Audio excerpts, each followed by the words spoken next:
Hey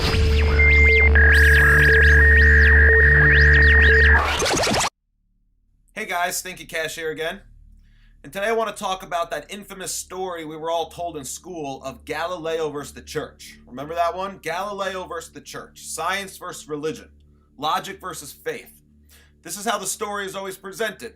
This story is always told in a way that makes the church look like dumb and old-fashioned science deniers who are too stubborn and set in their ways to change their beliefs, despite the new so-called undeniable scientific evidence that was being presented to them.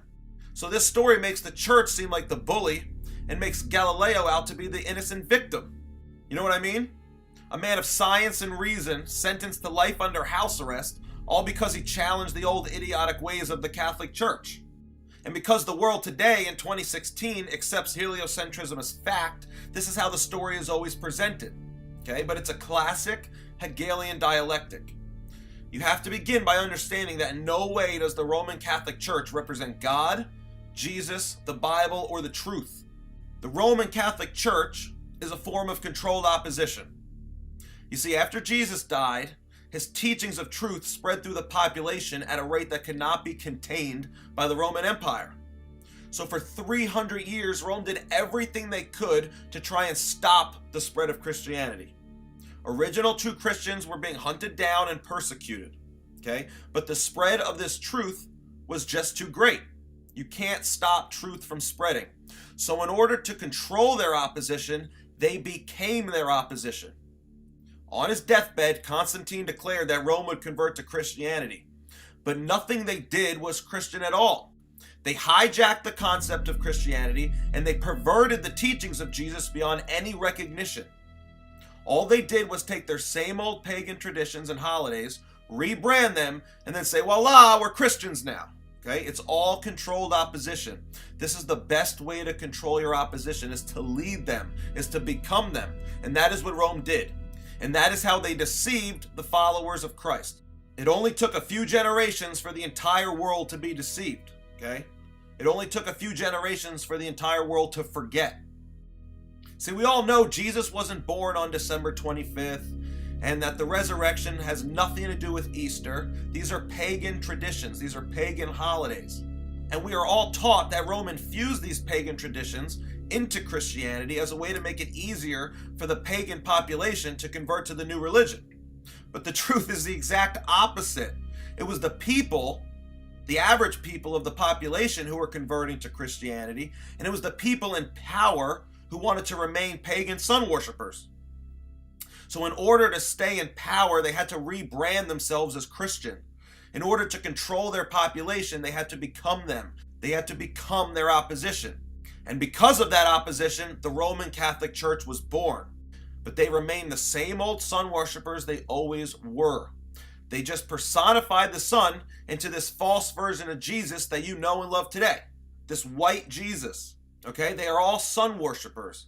And because of this, it had been a long-standing goal for them to get the world to accept that the sun is at the center of the universe and that everything revolves around it.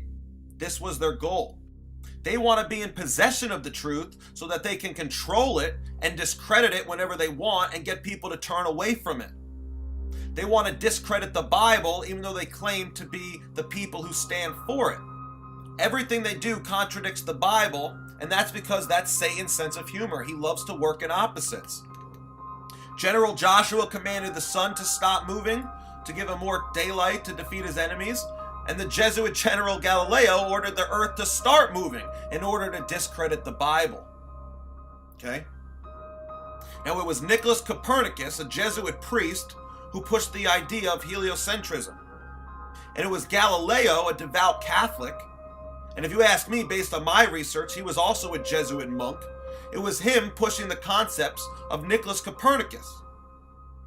Now, before Galileo was even born, heliocentrism was widely accepted in the Jesuit scientific community. However, it was hard for many of the common folk to accept this idea of heliocentrism because of the lack of an observed stellar parallax.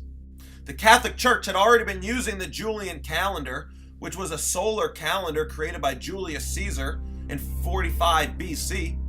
And in 1582, Pope Gregory XIII introduced the Gregorian calendar, which is also a solar calendar.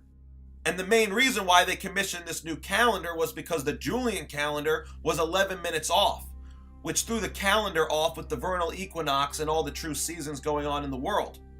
And because Easter was observed on March 21st, Pope Gregory wanted Easter to line up with the equinox, because Easter, which allegedly celebrates the resurrection of Christ, has nothing to do with Christ.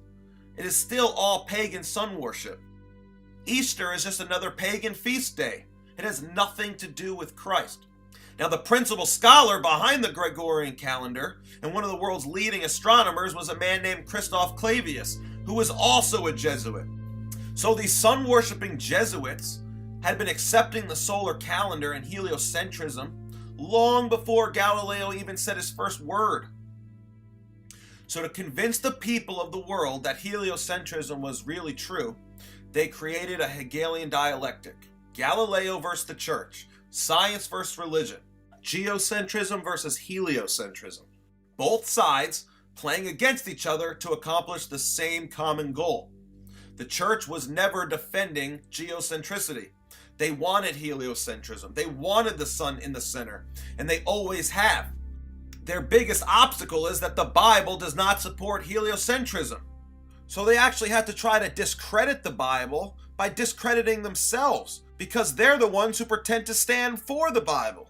It's all a way to control people. The Catholic Church can be used to control people who would be following Christ, and this false science, which is actually a religion, can be used to control all the people who reject Christ.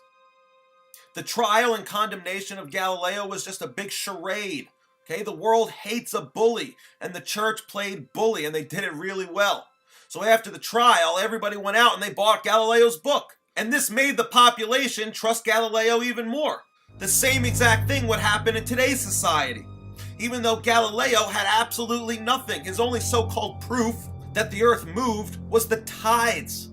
He had absolutely nothing. It was all just a farce. The guy lived out his life in comfort and luxury under so-called house arrest. Okay, this was all just a big show. This type of Hegelian dialectic manipulation has been used throughout history time and time again, and they are still using it on you today.